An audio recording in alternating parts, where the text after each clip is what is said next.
opinión, realidad y debate sobre los temas que me interesan. Junto a Fernando Paulsen. La clave me escucha.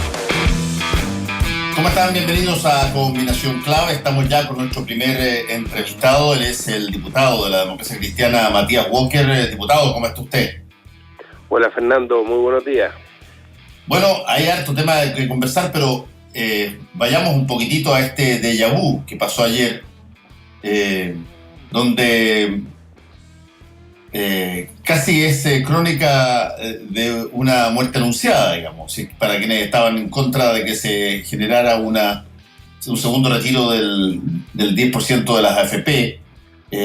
La pregunta es, ¿qué se hizo de distinto para que esta vez no pasara lo que volvió a pasar, Matías?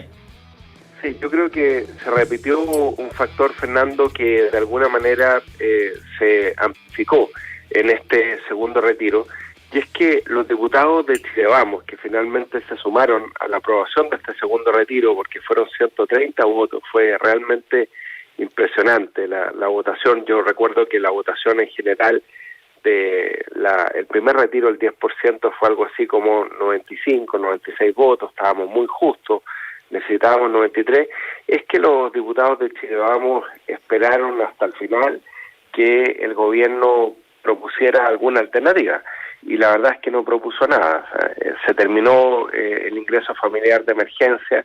Yo había conversado con muchos diputados de Chile Vamos que me decían que ellos daban por hecho que el gobierno iba a renovar el IFE ahora en noviembre, se terminó el 30 de octubre, no se puso arriba de la mesa ningún nuevo bono para la clase media, nuevos préstamos blandos por parte del Banco del Estado, nueva línea de ayuda a las pymes. Ayer el ministro Briones prácticamente no intervino en el debate, en la sesión.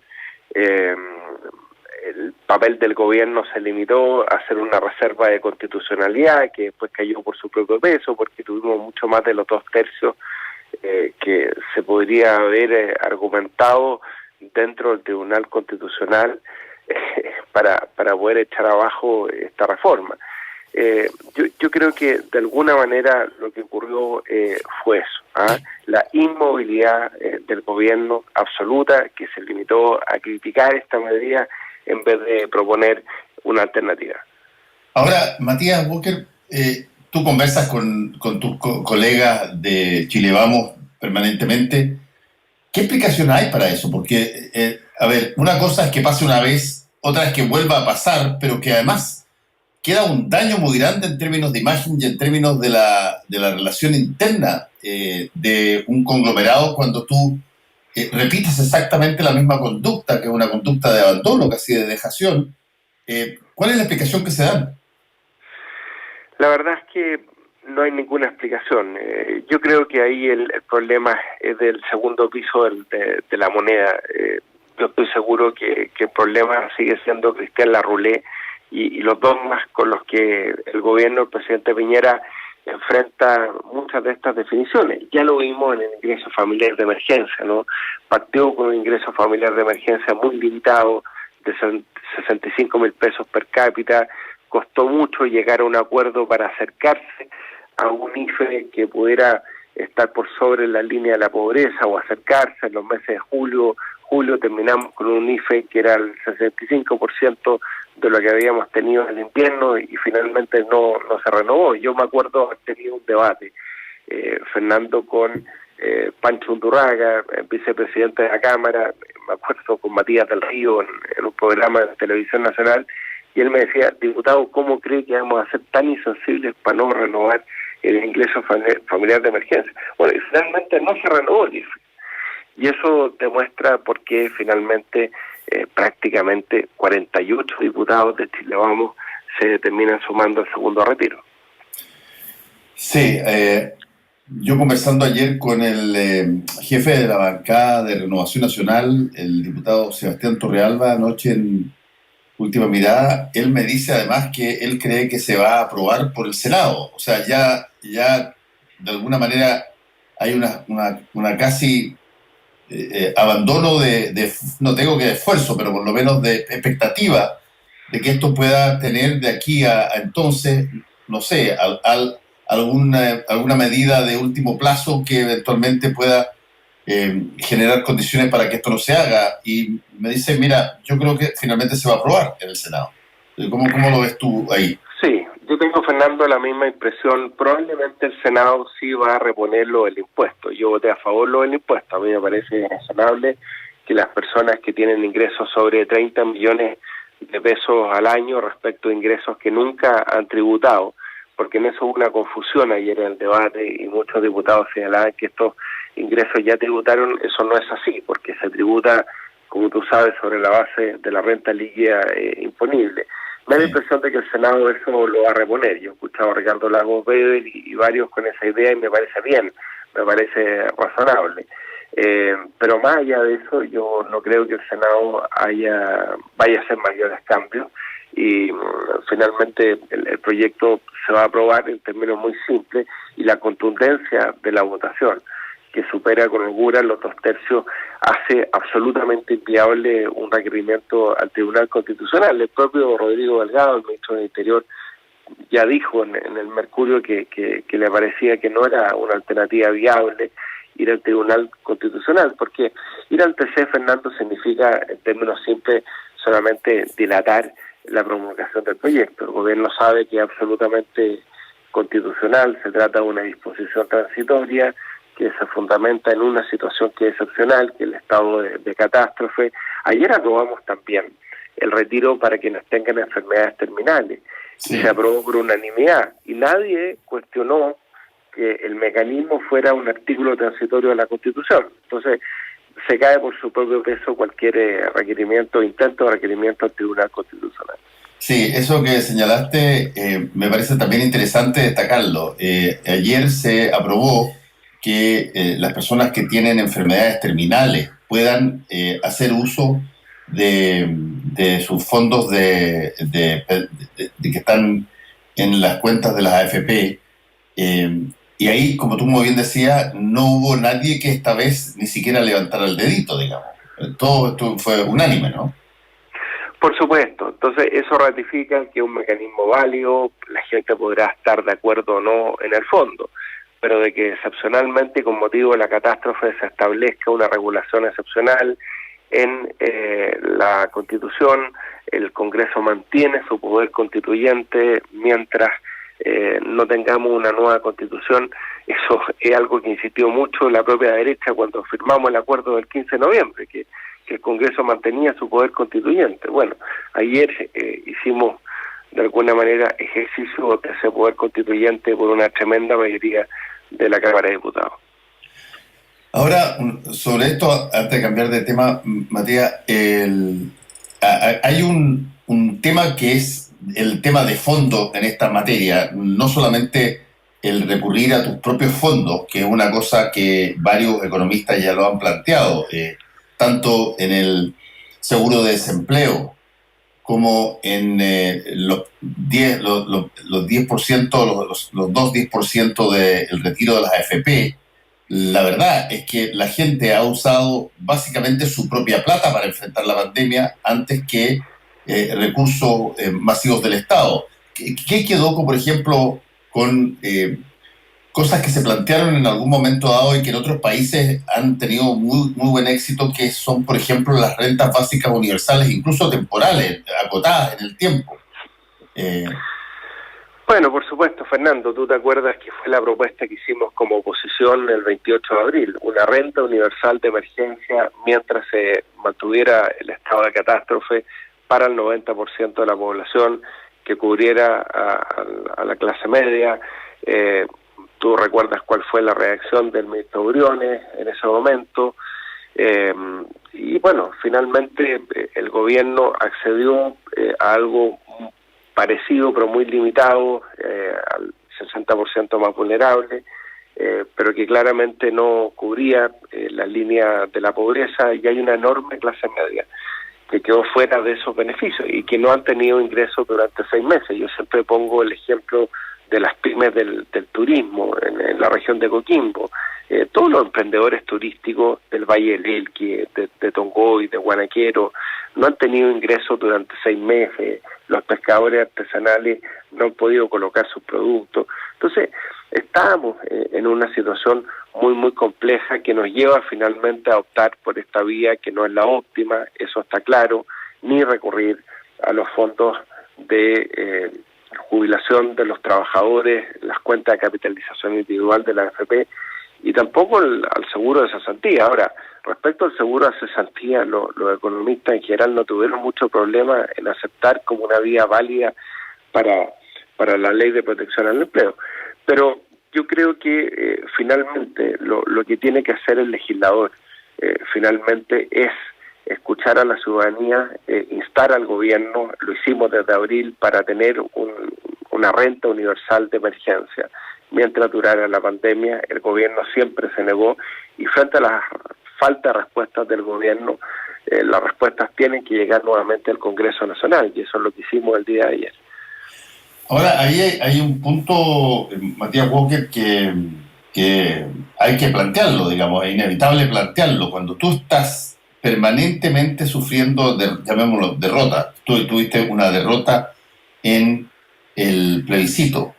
Tuviste 2 derrotas, que son los 10% de la AFP, que fueron en un momento dado como la resistencia más importante que había que hacer, según el gobierno, porque después podían venir una serie de otras cosas. Cuando has tenido derrotas, no necesariamente por tu propia fuerza, sino que porque se desmarca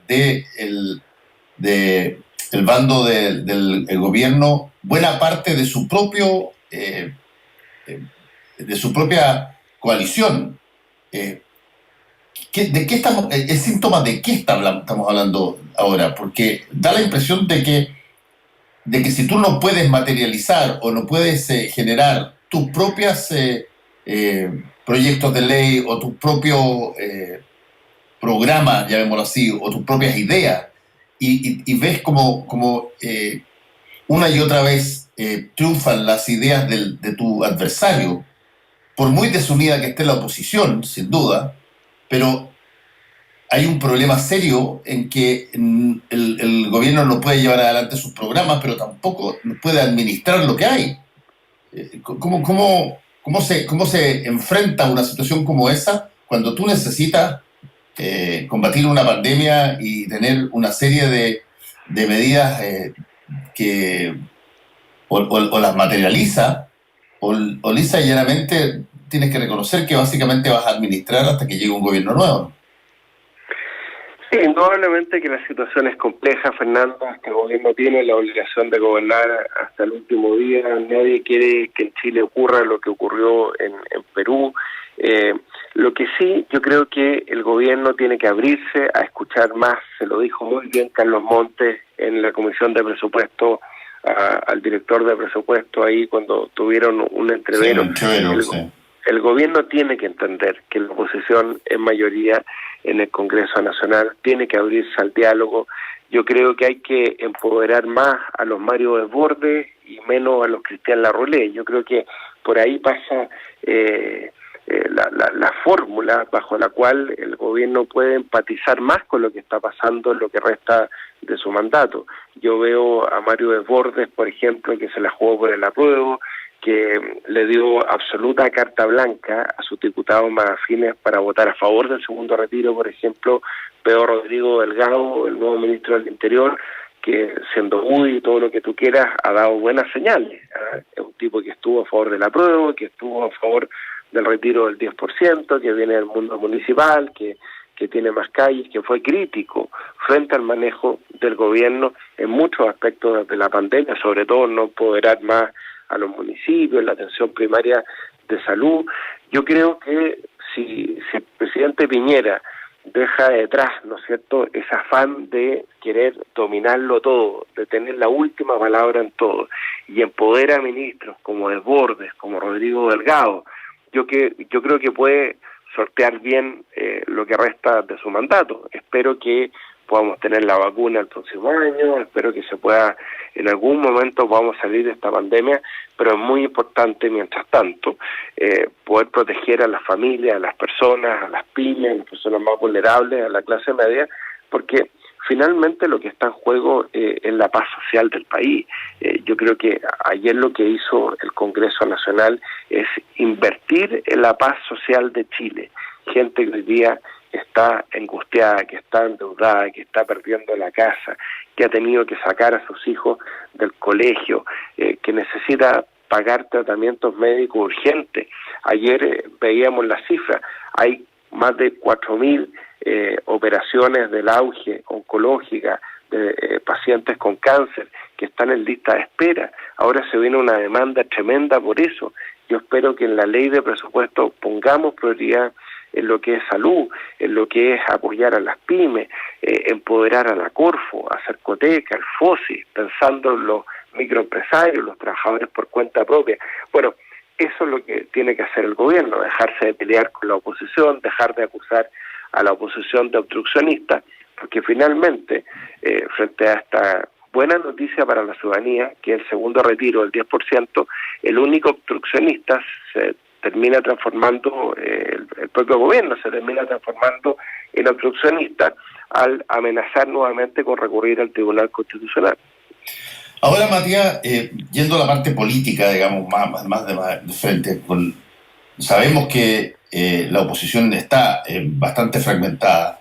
La coalición de gobierno estaba en un momento dado muy unida, incluso recurriendo a su último recurso, que es un recurso ideológico, que es lo que ordena a la coalición de gobierno, siempre ha sido su total adscripción al sistema económico, y el modelo económico funcionaba pero como una última instancia de orden extraordinario. Podía haber diferencias en si es que había o no había consenso en adopciones homoparentales, en variables que eran más bien culturales, pero a la hora de la hora, en términos económicos, eso ordenaba todo. Pero hoy día se abre una escisión bastante fuerte ahí cuando entra esta derecha protagonizada en gran medida por Mario Desbordes, antes por el senador Osandón, que permea bastante en términos serios, ideológicamente hablando, la adscripción a la socialdemocracia de Joaquín Lavín, que alguien podrá tildarlo de panfletero, de aprovechador, pero no cabe la menor duda que el daño que hace a buena parte de la ortodoxia de su sector es bastante fuerte, y por lo tanto tú ves ahí un desmorone de cosas. Y mientras tanto, en la oposición, Matías, a falta de ideas, que no se presentan ideas, tú tienes una cantidad enorme de personajes que se quieren declarar candidatos a presidente de la República. No tienes ideas, pero tienes personas que quieren liderar básicamente bajo la confianza de sus propias personas. ¿Cómo estás viendo esa carrera al futuro inmediato?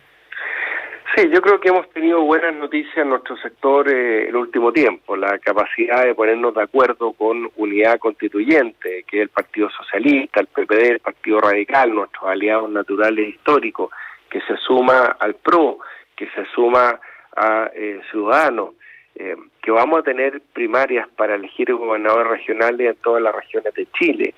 Bueno, yo creo que eso es un buen augurio de lo que puede venir. Nosotros en la Democracia Cristiana además ya confirmamos, vamos a tener primarias abiertas a la ciudadanía el 17 de enero para escoger a nuestro candidato presidencial, y las propuestas programáticas de Alberto Undurraga, de Jimena Rincón y cualquier otro candidato o candidata que quiera aparecer en la ADC, bueno, se van a abrir a la ciudadanía.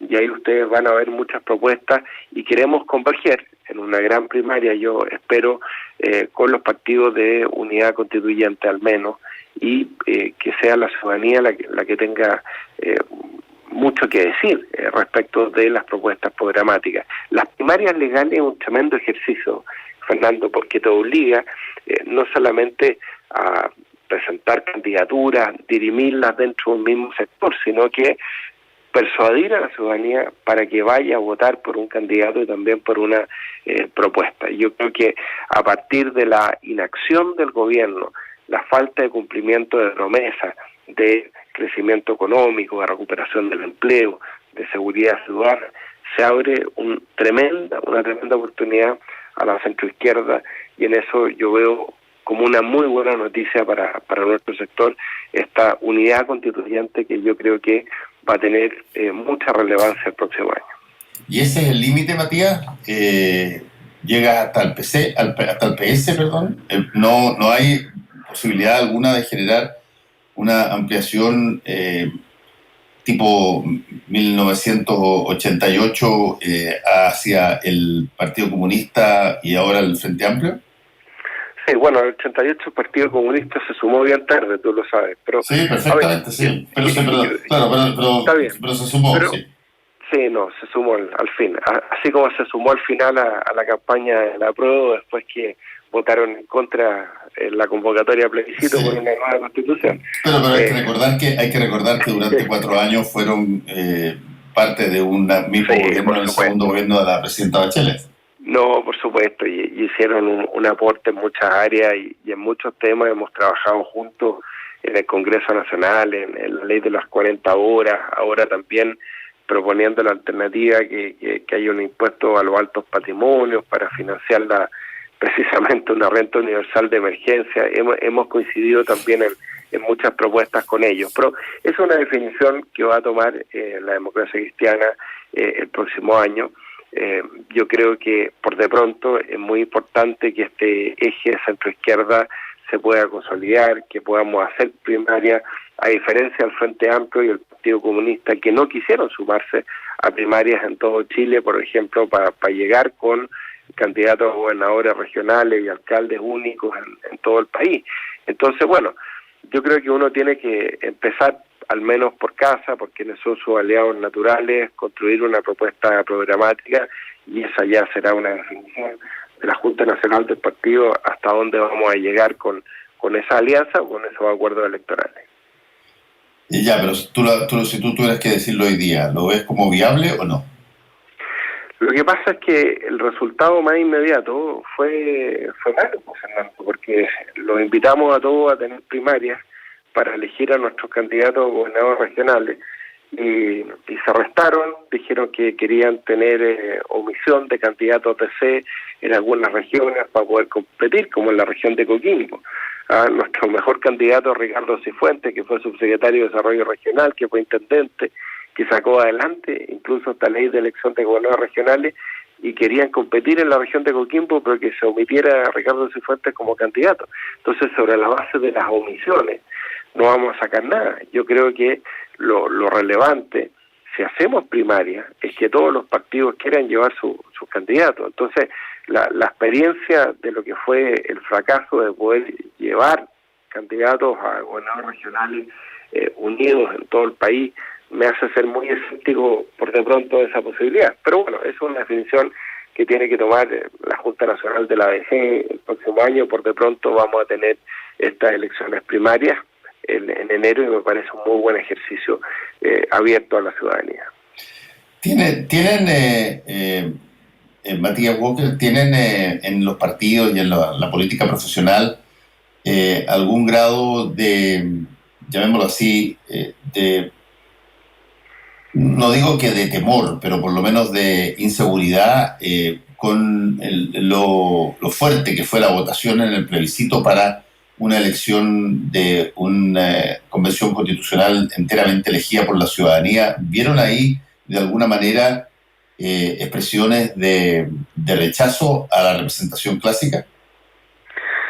Bueno, han surgido 1000 interpretaciones y la verdad es que 1000 dueños del triunfo, que yo creo que finalmente el 80% que votó por una nueva constitución es un electorado muy heterogéneo que es muy difícil encasillarlo en una opción determinada. Efectivamente, algunos le han dado esta interpretación de que es un 80% contra los políticos. Yo la verdad es que, bueno, yo soy escéptico de esa interpretación, la vamos a ver en las elecciones. Por de pronto yo soy autor del proyecto que ya aprobamos en la Cámara de Diputados para que los independientes puedan participar no solamente en igualdad de condiciones, sino diría incluso con mejores condiciones en la elección de convencionales, que puedan además formar pactos, sumar votos, poder aumentar la posibilidad de ser elegidos dentro de lo que es un sistema proporcional, un 0,2% se va a exigir a cualquier candidato a convencional para reunir patrocinio de firmas. Las personas no van a tener que ir a una notaría, lo van a poder hacer por internet. Yo espero que el Senado ratifique ese proyecto. Yo creo que es muy importante darle igualdad de condiciones a los independientes y que finalmente la gente pueda elegir. Nosotros en la democracia cristiana también vamos a llevar muchos candidatos independientes, otros partidos lo van a hacer. Espero que se ratifique lo de los pueblos originarios en el Senado, Fernando. Nosotros esa reforma la despachamos en diciembre del año pasado. Es cierto, no logramos ponernos de acuerdo en el número de escaños para los pueblos originarios. Más bien hicimos una propuesta con Miguel Crispi, que eran 18, no tuvimos los votos. Yo creo que es importante que esto se zanje en el Senado y sino que se vote, vayamos a una comisión mixta, pero es muy importante definir los cupos para los pueblos originarios, precisamente en la línea de lo que tú estás señalando, para darle más legitimidad a este proceso constituyente. Lo de la paridad fue algo extraordinario que logramos sacar ahí en la Comisión de Constitución, además una indicación transversal de más de 30 mujeres de todos los partidos. Fue algo realmente extraordinario, la primera convención en el mundo que va a ser paritaria. Y bueno, hay algo que nos queda pendiente. Yo voy a tratar de ponerlo en tabla para la próxima semana, que es la posibilidad que los chilenos en el exterior también puedan conformar un distrito electoral, uno más de distritos electorales y poder elegir también convencionales. Yo creo que dieron un enorme ejemplo de participación el 25 de octubre. Escuchamos esos resultados por adelantado en Nueva Zelanda, en Australia, que fue bien emocionante. Son también chilenos que están haciendo patria en otros países que tienen mucho arraigo y que quieren también elegir convencionales. No se entendería que votaran el 25 de octubre y no pudieran votar el 11 de abril. Así que esperamos también darle ese agregado a esta convención. Sí, hay una pregunta que te quiero hacer para terminar, que tiene que ver con algo que se ha estado discutiendo respecto de lo que tú planteaste, la posibilidad de tener escaños reservados para los pueblos originarios. Hay una discusión, por lo menos a nivel de redes sociales, de muchos que dicen que el carácter supernumerario que podría tener esa posibilidad, es decir, que sean asientos agregados a los 155 que se determinaron, es de alguna manera ilegal, porque lo que se acordaron fueron 155 en su momento y no hay posibilidad alguna de expandir aquello a los pueblos originarios. ¿Eso es correcto o no? No, yo no estoy de acuerdo con esa interpretación, porque de hecho la indicación que logramos aprobar en diciembre del año pasado, lo conversábamos ayer con Miguel Crispi, que trabajó mucho ese tema, fue una indicación de Andrés Molina, que es el presidente de Bópoli, que establece que se van a elegir escaños reservados para los pueblos originarios. Y ahí viene todo un tema de interpretación, y obviamente, a mi juicio, no hay otra interpretación de que esos escaños sean supernumerarios, porque es un padrón distinto. Y los propios parlamentarios de Chile Vamos han entendido que tiene que ser un padrón distinto. Entonces, obviamente que tú tienes que mantener la proporcionalidad de los 155, que es equivalente a los 155 diputados, y si quieres establecer escaños reservados, como lo propuso Bópoli, y lo aprobamos en la Cámara de Diputados, obviamente esos escaños tienen que tener un número supernumerario. O sea, ahí la discusión no es probablemente el carácter supernumerario, es decir, más allá de los 155, sino que el número y forma de elección. Yo creo que un número de 20 escaños reservados a los pueblos originarios, nosotros habíamos propuesto 18, es un número adecuado. Yo espero que toda la clase política vea esto como una oportunidad y no como una amenaza. Además, los pueblos originarios no se pueden instrumentalizar en una opción política determinada. Yo creo que han demostrado en todas las elecciones que están muy desgregados desde el punto de vista electoral. A veces la derecha tiene muy buenas votaciones en la Araucanía, por ejemplo. Entonces, yo creo que no hay que tenerle temor a la posibilidad de tener escaños reservados para los pueblos originarios. Pongámonos de acuerdo en cuál va a ser el padrón, si va a ser la CONADI, si se haga ese registro por un mes para que las personas se puedan incorporar o salir de ese registro, si es que alguien quiere votar por la elección general, si es que tiene apellido indígena pero no quiere votar en ese padrón, bueno, abrir por un mes, por ejemplo, ese registro para que las personas que tengan apellido indígena puedan incorporarse, me parece una buena solución.